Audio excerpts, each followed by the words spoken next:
श्रोतागण भाई और बहनों, मातृशक्ति को नमन। चैनल 24+ न्यूज के खास विशेष मनमोहक, हमें एक अच्छा इंसान बनाने वाला, इंसानियत और मानवता के सूत्र देने वाला, धर्म दर्शन के बारे में बताने वाला, योग दर्शन शिक्षा की बातें करने वाला और हमारी जो भारतीय संस्कृति के मूल्य गिर गए हैं उसकी पुनर्प्रतिष्ठा कैसे हो उसके बारे में सूत्र देने वाला, हमारा जीवन अच्छा बने, हमारा जीवन सुखमय बने, शांतिमय बने, हमारे नकारात्मक भाव तिरोहित होकर के सकारात्मक भावों में बदले, ये हमारे पुनरुत्थान कार्यक्रम का मुख्य उद्देश्य है। और जितने भी एपिसोड्स प्रस्तुत किए जाते हैं, प्रतिदिन नए नए एपिसोड के अंदर इन्हीं बातों को डाला जाता है, इन्हीं बातों को बड़ा जो है शोध पूर्वक जो है इंसर्ट किया जाता है, डाला जाता है, उसमें इंक्लूड किया जाता है, ताकि हर रुचि के, हर वर्ग के, हर उम्र के व्यक्ति को जो है वह उसमें से कुछ कुछ इंटरेस्ट लगे और उस इंटरेस्ट में से उसमें से कोई नई चीज़, नई बात निकाल सके। तो इसी क्रम के अंदर आज हम एक हमारे राष्ट्रीयता से जुड़ा हुआ विषय लेकर के आपके सामने प्रस्तुत हुए हैं। आज का हमारा विषय है कि हिंदी हमारी राष्ट्रभाषा। ये विषय हम सभी भारतवासियों के लिए बहुत ही उपयोगी है। जो भारत में रहता है वो भारतवासी है। भारत देश का नाम जो है भरत, जो कि हमारे भगवान ऋषभ के पुत्र हुए हैं, उनके नाम से ये भारत पड़ा है और ये आर्यों की संतान कहलाती है। आर्यों ने जब इस देश का निर्माण किया, इस देश का जो है शुभारंभ किया, तभी से उन्होंने फाउंडेशन अध्यात्म की रखी।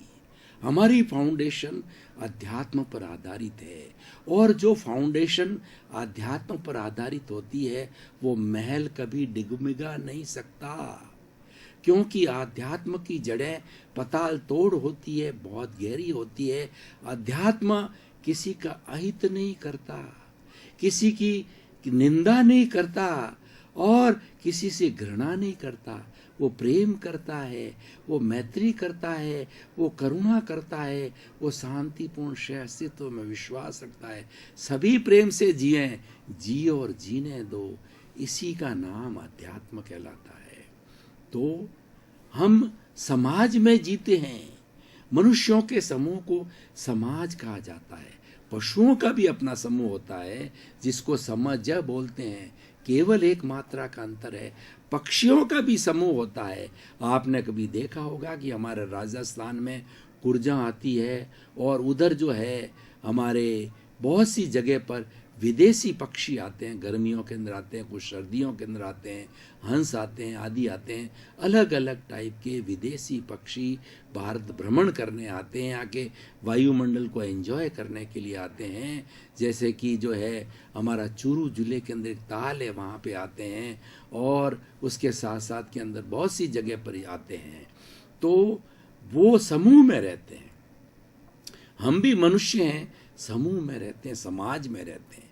अब समाज में हम जीते हैं तो हमारे से एक दूसरे से कॉन्वर्सेशन करने का, बातचीत करने का, एक दूसरे से वार्तालाप करने का माध्यम क्या होता है? वह माध्यम है भाषा।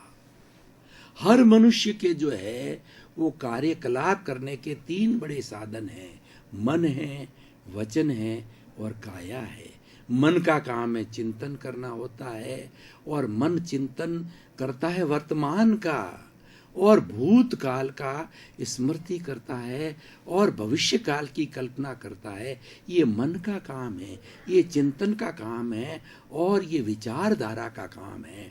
और वचन जो होता है, जैसे मैं बोल रहा हूँ, भाषा को, शब्दों को, बोली को जो है वह भाषा कहा जाता है, वचन कहा जाता है।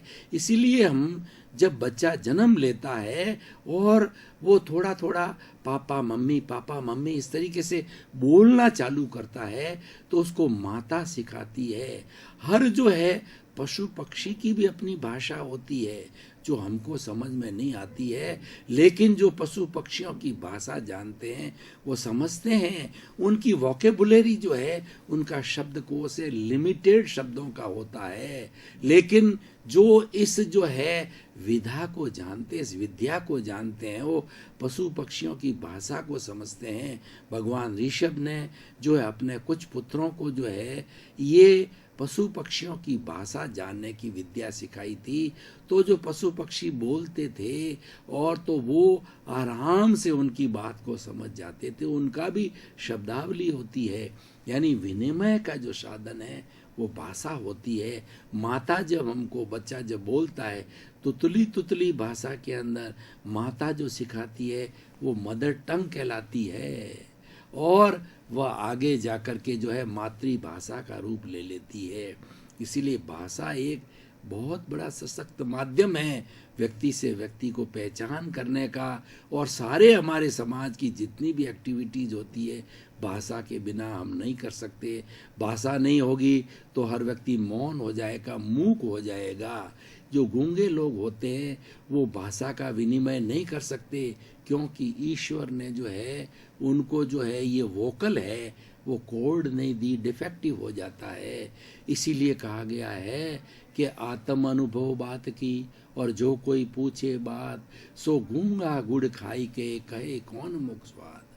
आत्मा के अनुभव की बात अगर कोई पूछता है कि मुझे आत्मा को शरीर हाथ पे दिखाओ, तो कोई व्यक्ति हाथ पे आत्मा को दिखा नहीं सकता है, क्योंकि वो अमूर्त होती है, वो अनुभव की जा सकती है। हर क्षण व्यक्ति अनुभव करता है। मैं बोल रहा हूं तो ये भी आत्मा की साक्षी से बोल रहा हूं, और आत्मा न होती है तो राम नाम सत्य हो जाता है, आत्मा की साक्षी से होता है। तो इस तरीके से भाषा का बहुत बड़ा हमारे कहना चाहिए इम्पोर्टेंस है। और राजस्थानी में कहा गया है कि बोलिया के लाद्या, व्यक्ति जो ही बोलता है, दो चार सेंटेंस बोलता है, तो अंकन करने वाला उसके चरित्र की गहराई, उसके ज्ञान की गहराई, उसमें कितनी समझ है, उसको आराम से पहचान लेता है। इसलिए भाषा मनुष्य की विद्वता की और मनुष्य की दुर्जनता की, सज्जनता की, सभी का बहुत बड़ा माध्यम है। इसे, और ये भाषा हमारी शब्दावली है, हमारा शब्दकोश है। एक एक शब्द के करोड़ों करोड़ों लाखों लाखों मीनिंग होते हैं। जैसे कि हमारा अंग्रेजी का शब्द RUN रन होता है, इस रन के सैकड़ों सैकड़ों अर्थ होते हैं। तो I am running to run the factory, to run the business, to run the NGO, to run the country. कई कई एक शब्द के उसके जो है भाष्य हो जाते हैं, शब्द के कई कई अर्थ हो जाते हैं। इसका मतलब होता है सब किससे होता है, ये भाषा के द्वारा होता है। अब प्रश्न ये है कि हमारी राष्ट्रभाषा, हर एक देश की अपनी अपनी भाषा होती है।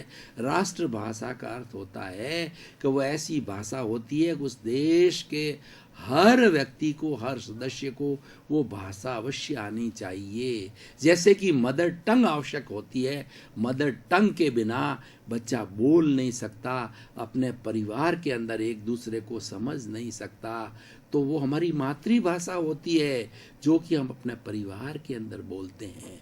उसी तरीके से हमारे प्रांत की भी भाषा होती है, वो उसको प्रांतीय भाषा कहते हैं। और आज लगभग 14-15 जो है प्रांतीय भाषाएं जो है उनको हमारे संविधान ने स्वीकृति दी है, वो हमारी प्रांतीय भाषा हैं। लेकिन हिंदुस्तान जैसे बड़े देश में 30-32 प्रांत है, 30-32 प्रांतीय भाषाएं एक व्यक्ति को सीखना बहुत मुश्किल होता है। इसीलिए हमारी भारत सरकार ने, हमारे जो बड़े बड़े नेता है, उन्होंने हिंदी को राष्ट्रभाषा घोषित किया। और ये कहा गया कि हिंदी पूरे भारतवर्ष के अंदर बोली जानी चाहिए। प्रांत के अंदर किसी को प्रांतीय भाषा न आए, लेकिन व्यक्ति दूसरे प्रांत में जाए तो वो अगर हिंदी बोलता है तो वह सबको समझ में आ जानी चाहिए। जैसे हम विदेश में जाते हैं तो इंटरनेशनल लैंग्वेज जो इंग्लिश है, हम किसी भी देश के 210 देशों में, वर्ल्ड में कहीं भी चले जाएं, अगर इंटरनेशनल लैंग्वेज अंग्रेजी को जानते हैं तो सहज ही हम वार्तालाप कर सकते हैं, अपना कार्य कर सकते हैं, और वह न जानते हैं उस देश की भाषा हम नहीं जानते हैं, जैसे कि फ्रांस में जाते हैं तो फ्रेंच लैंग्वेज होती है, जर्मनी में जाते हैं तो जर्मन लैंग्वेज होती है, हर एक की अपनी अपनी भाषा होती है, तो नहीं जानते हैं तो हम वार्तालाप नहीं कर सकते, हम विचारों का विनिमय नहीं कर सकते हैं। तो हिंदी हमारी राष्ट्रभाषा है। अब देखिए, हिंदी को राष्ट्रभाषा बताए हुए लगभग 50 साल से ऊपर हो गए हैं। देश की आज़ादी के बाद से इसको लागू कर दिया है, लेकिन अभी भी हमारे जो साउथ का एरिया है उसके अंदर बहुत सी जगह पर अभी हिंदी को इतना प्रेफरेंस नहीं दिया गया है। वो न इतनी बोली जाती है, न राजकीय काम के अंदर जो इसको लिया जाता है। वो अपनी जो प्रांतीय भाषा उसका ज़्यादा उपयोग करते हैं। प्रांतीय भाषा का उपयोग किया जाए ये बुरा नहीं है, हर एक प्रांत करता भी है और करना भी चाहिए, परंतु नेसेसरीली जो हमारी राष्ट्रभाषा हिंदी है उसका उपयोग होना चाहिए। और राष्ट्रभाषा है इसीलिए वहाँ के प्रांतीय जितने भी सरकार के कार्य होते हैं, सरकारी संस्थाओं के कार्य होते हैं, वो तो हिंदी में अवश्य ही किए जाने चाहिए। इसलिए बार बार ये जो है बताया जाता हमारे केंद्र के द्वारा, भारत सरकार के द्वारा, कि आप राष्ट्रभाषा का हिंदी में उपयोग करो, आप सारी स्टेट की जो लेटर पैड्स हिंदी में छपनी चाहिए, वाहनों पे हिंदी लिखा जाना चाहिए और समस्त जगह हिंदी का उपयोग किया जाना चाहिए। और कुछ आज हमारे ऐसे प्रांत इस पर ध्यान नहीं दे रहे हैं, वो गलत है।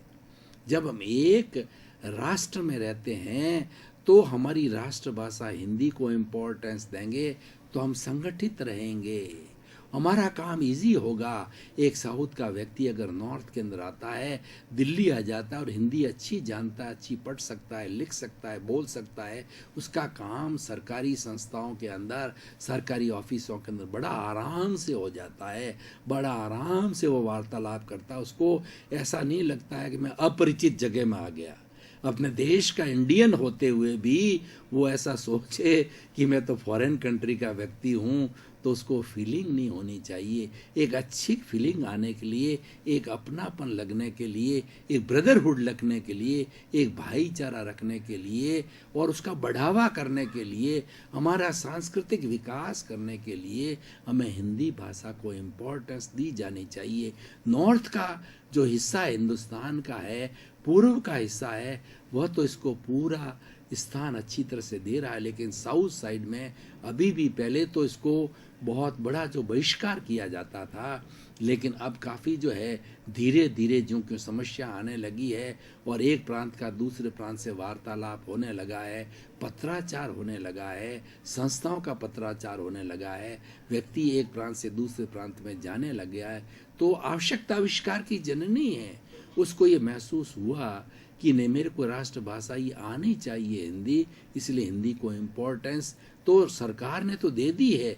हमारा दायित्व तो बनता है कि उस भाषा का जो है हम अच्छा उपयोग करें। देखिए, राष्ट्रभाषा हिंदी बना दी गई है तो इससे लाभ क्या होगा? इससे लाभ ये होगा, हमारी राष्ट्रीय जो हमारा संगठन अच्छा बनेगा, हमारे में राष्ट्रीय भावना पैदा होगी, ब्रदरहुड पैदा होगी, भाईचारा होगा, अरे गौरव की अनुभूति होगी कि हमारे देश की एक ही भाषा है। हम प्रांत के अंदर कहीं भी चले जाएं और हम बोल करके ऐसे लगता है कि हम तो उसी प्रांत के हैं। तो ये हमारा भाईचारा बढ़ाती है, हमारा राष्ट्रीय गौरव बढ़ाती है, देशभक्ति बढ़ाती है राष्ट्रभाषा। और देखिए, अपनी भाषा में कितना ममत्व होता है। मदर टंग, सबसे सुंदर जो टंग होती है वो मदर टंग होती है, क्योंकि हम प्रथम बार जब बोलते हैं तभी हमको माँ सिखाती है, तो सबको कितना प्यारी लगती है। जैसे माता प्यारी लगती है, जननी जन्मभूमिश्च सर्वदा गरियसी, यानी जननी और जन्मभूमि से बढ़ करके कोई नहीं होता है। जन्मभूमि का ऋण चुकाने के लिए लोग शहीद हो जाते हैं, अपने प्राणों को न्योछावर करते हैं, और उसके साथ साथ के लोग परोपकारी होते हैं।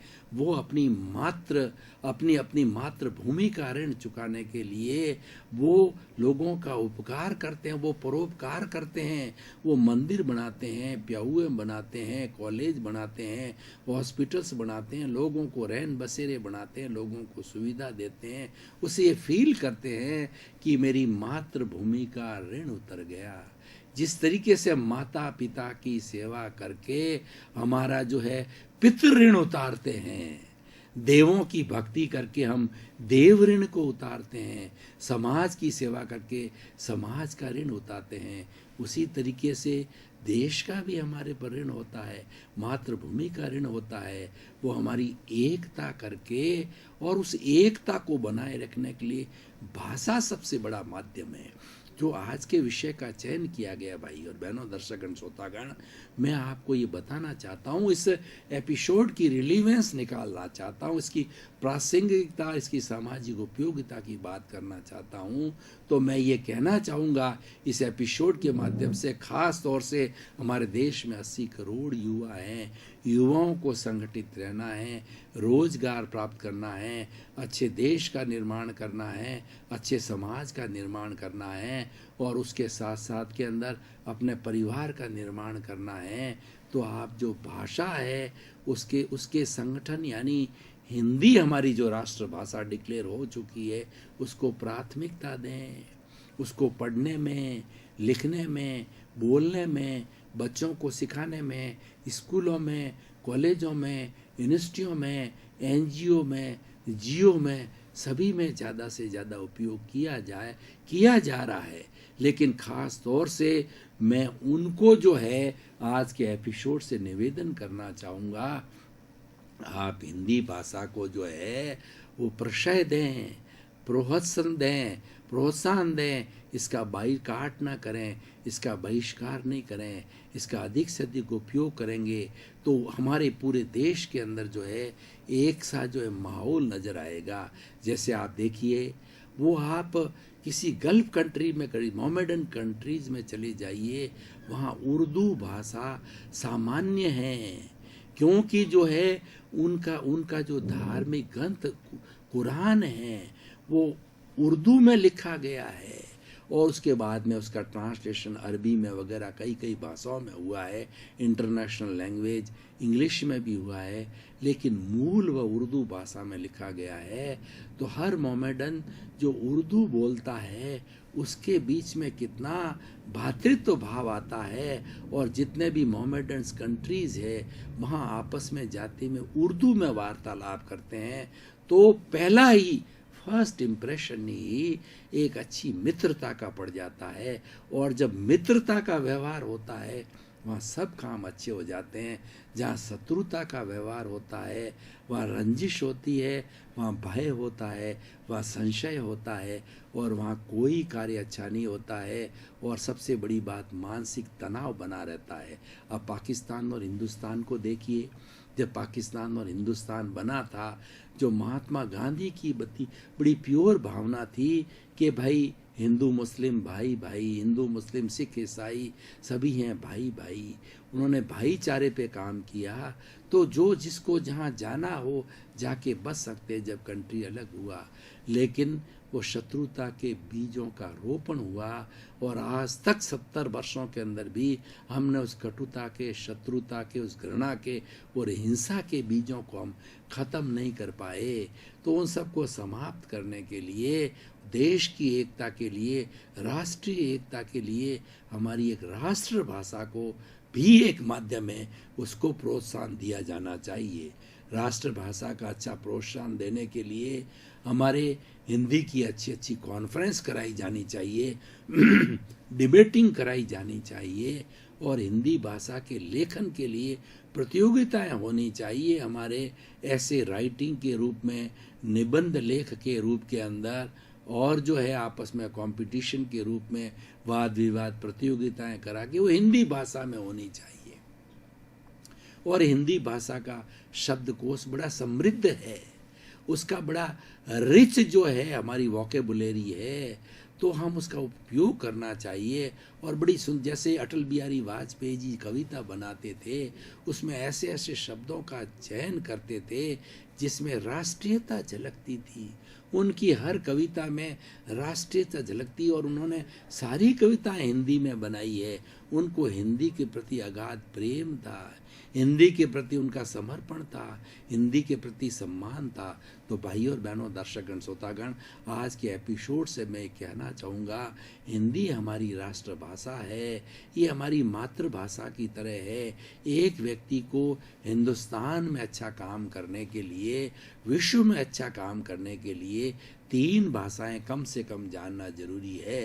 पहली भाषा हमारी प्रांतीय भाषा होती है, जैसे कि पंजाब के लोग पंजाबी बोलते हैं, और जो हरियाणा के लोग हरियाणवी बोलते हैं, राजस्थान के लोग राजस्थानी बोलते हैं, और जो है तमिलनाडु के साइड के अंदर कहीं तमिल चलती है, कहीं पर जो है वो कर्नाटक की अपनी भाषा, हर एक की अपनी अपनी, तेलुगु है, तमिल है, मलयालम है, हर एक की अपनी अपनी प्रांतीय भाषाएं हैं, सिंधी है, आदि है।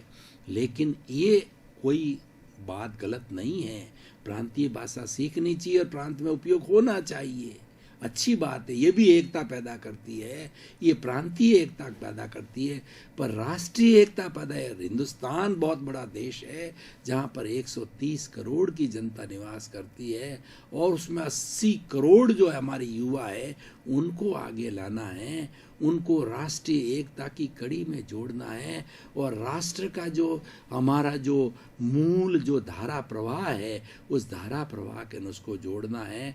तो हमें हिंदी भाषा को बहुत अच्छा स्थान देना चाहिए, और हर व्यक्ति को संकल्प करना चाहिए कि मैं मेरी बोलचाल के अंदर हिंदी भाषा का सबसे ज़्यादा उपयोग करूँगा। प्रांतीय भाषा हो गई, राष्ट्रभाषा हिंदी हो गई है, और इंटरनेशनल लैंग्वेज तो इंग्लिश जो है वो हमारी मजबूरी हो गई है। दर्शकगण, श्रोतागण, भाई और बहनों, आपका बहुत बहुत धन्यवाद। पुनरुत्थान कार्यक्रम आप देखते रहिए। पुनरुत्थान कार्यक्रम के एपिसोड्स जो हैं उच्च स्तर के एपिसोड हैं, आप इनको सुनते रहिए, और आप सुन रहे हैं। आप पुनरुत्थान कार्यक्रम की आप आत्मा हैं, इसीलिए टॉक ऑफ दी टाउन बना हुआ है, और हमारी चैनल के पास में बराबर फीडबैक आ रहा है कि लोग इसको बड़ी सम्मान की निगाह से देखते हैं, सभी लोग बड़े ध्यान से सुनते हैं। आप इसको देखते रहिए, इसमें जीवन निर्माण की बहुत सी बातें आपको मिलेगी, क्योंकि हमारा उद्देश्य ही है, सुधरे व्यक्ति समाज, व्यक्ति से राष्ट्र स्वयं सुधरेगा। हम व्यक्ति को सुधारना चाहते हैं, व्यक्ति सुधरेगा तो राष्ट्र सुधरेगा, विश्व सुधरेगा। इसी क्रम में आपका जीवन आनंदमय हो, मंगलमय हो, शांतिमय हो, सुखमय हो, आप शतायु होकर के और समाज का खूब परोपकार करें। आपके प्रति